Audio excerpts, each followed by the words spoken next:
जय माता दी। आज शुक्रवार के दिन आइए सुनते हैं माँ अन्नपूर्णा की यह कथा। एक समय की बात है। काशी निवासी धनंजय की पत्नी का नाम सुलक्षणा था। उसे अन्य सब सुख प्राप्त थे, केवल निर्धनता ही उसके दुख का कारण थी। यह दुख उसे हर समय सताता था। एक दिन सुलक्षणा पति से बोली, स्वामी आप कुछ उद्यम करो तो काम चले। इस प्रकार कब तक काम चलेगा?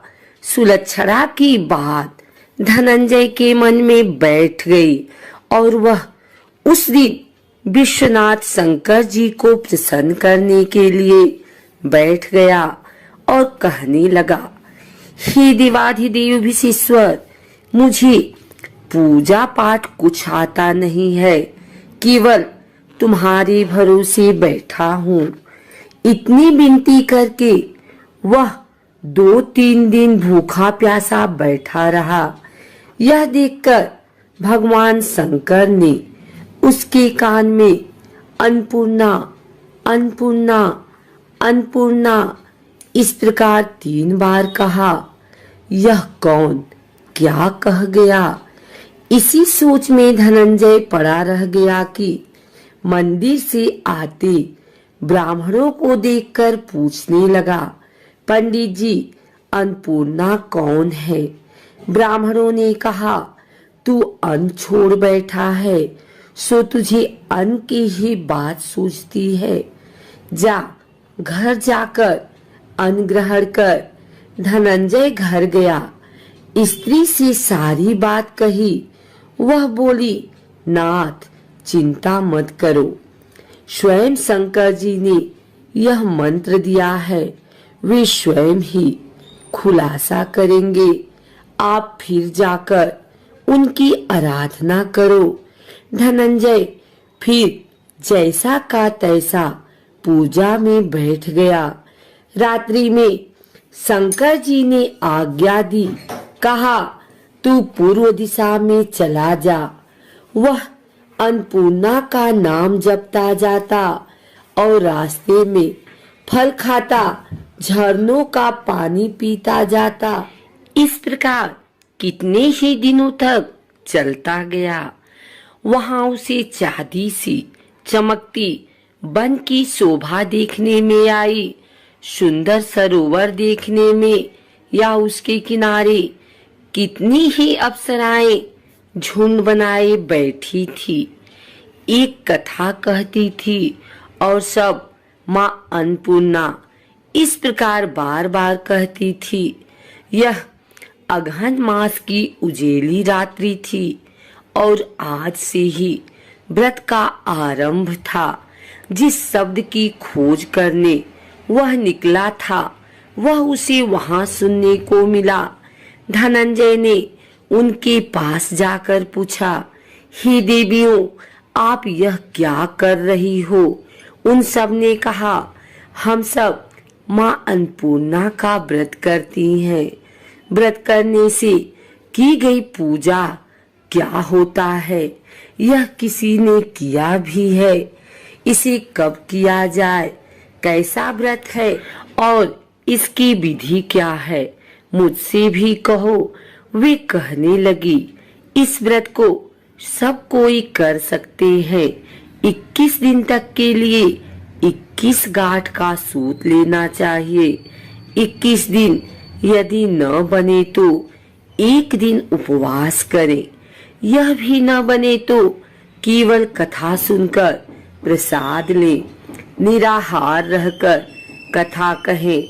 कथा सुनने वाला कोई न मिले तो पीपल के पत्तों को रख, सुपारी या घृत कुमारी वृक्ष को सामने कर, दीपक को साक्षी कर, सूर्य, गाय, तुलसी या महादेव को बिना कथा सुनाए मुख में दाना न डालें। यदि भूल से कुछ पड़ जाए तो 1 दिवस फिर उपवास करें। व्रत के दिन क्रोध न करें और झूठ न बोले। धनंजय बोला, इस व्रत के करने से क्या होगा? वे कहने लगी, इसके करने से अंधों को नेत्र मिले, लूलों को हाथ मिले, निर्धन के घर धन आए, बाझी को संतान मिले, मूर्ख को विद्या आए। जो जिस कामना से व्रत करे माँ उसकी इच्छा पूरी करती है। वह कहने लगा, बहनों, मेरे भी धन नहीं है, विद्या नहीं है, कुछ भी तो नहीं है। मैं तो दुखिया ब्राह्मण हूँ, मुझे इस व्रत का सूत दोगी? हाँ भाई, तेरा कल्याण हो, तुझे देंगी। ले, इस व्रत का मंगल सूत्र ले। धनंजय ने व्रत किया, व्रत पूरा हुआ। तभी सरोवर में से 21 खंड की सुवर्ण सीढ़ी हीरा मोती जड़ी हुई प्रकट हुई। धनंजय जय अन्नपूर्णा अन्नपूर्णा कहता जाता था। इस प्रकार कितनी ही सीढ़ियां उतर गया तो क्या देखता है कि करोड़ों सूर्य से प्रकाशमान अन्नपूर्णा का मंदिर है। उनके सामने सुवर्ण सिंहासन पर माता अन्नपूर्णा विराजमान है। सामने भिक्षा हेतु शंकर भगवान खड़े हैं। दिवंगनाएं चवर डुलाती हैं, कितनी ही हथियार बांधे पहरा देती हैं। धनंजय दौड़कर जगदम्बा के चरणों में गिर गया। देवी उसके मन का क्लेश जान गई। धनंजय कहने लगा, माता, आप तो अंतर्यामिनी हो, आपको अपनी दशा क्या बताऊं? माता बोली, मेरा व्रत किया है, जा, संसार तेरा सत्कार करेगा। माता ने धनंजय की जिह्वा पर बीज मंत्र लिख दिया। अब तो उसके रोम रोम में विद्या प्रकट हो गई। इतने में क्या देखता है कि वह काशी विश्वनाथ के मंदिर में खड़ा है। माँ का वरदान ले धनंजय घर आया। सुलक्षणा से सब बात कही। माताजी की कृपा से उसके घर में संपत्ति उमड़ने लगी। छोटा सा घर बहुत बड़ा गिना जाने लगा।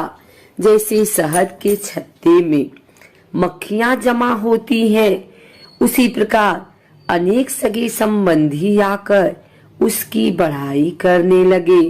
कहने लगे, इतना धन और इतना बड़ा घर, सुंदर संतान नहीं तो इस कमाई को कौन भोग करेगा? सुलक्षणा से संतान नहीं है, इसलिए तुम दूसरा विवाह करो।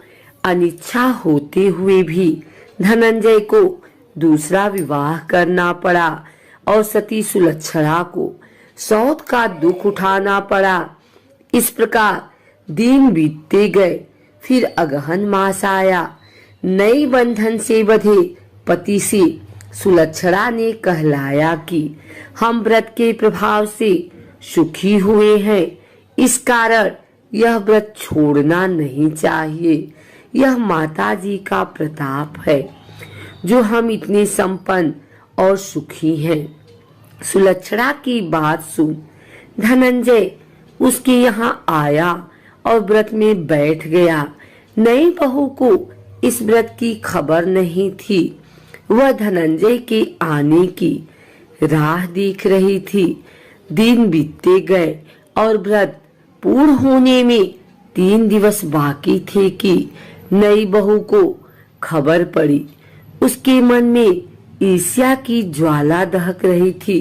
सुलक्षणा के घर आ पहुंची और उसने वहां भगदड़ मचा दी। वह धनंजय को अपने साथ ले गई। घर में धनंजय को थोड़ी देर के लिए निद्रा आ गई। इसी समय नई बहू ने उसका व्रत का सूत तोड़कर आग में फेंक दिया। अब तो माताजी का कोप जाग गया। घर में अकस्मात आग लग गई। सब कुछ जलकर खाक हो गया।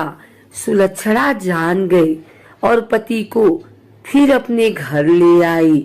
नई बहू रूठकर पिता के घर जा बैठी।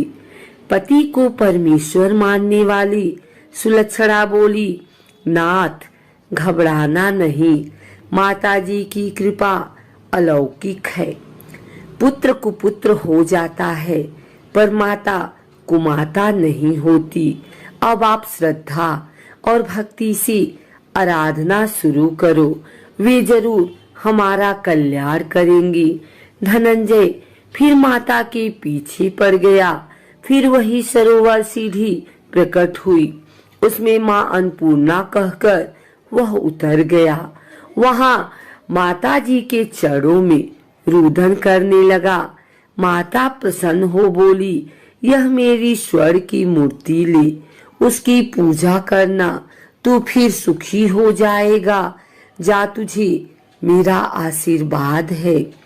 तेरी स्त्री सुलक्षणा ने श्रद्धा से मेरा व्रत किया है, उसे मैंने पुत्र दिया है। धनंजय ने आंखें खोली तो खुद को काशी विश्वनाथ के मंदिर में खड़ा पाया।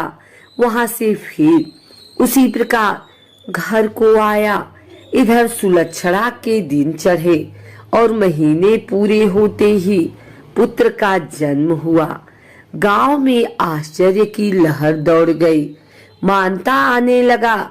इस प्रकार उसी गांव की निसंतान सेठ के पुत्र होने पर उसने माता अन्नपूर्णा का मंदिर बनवा दिया।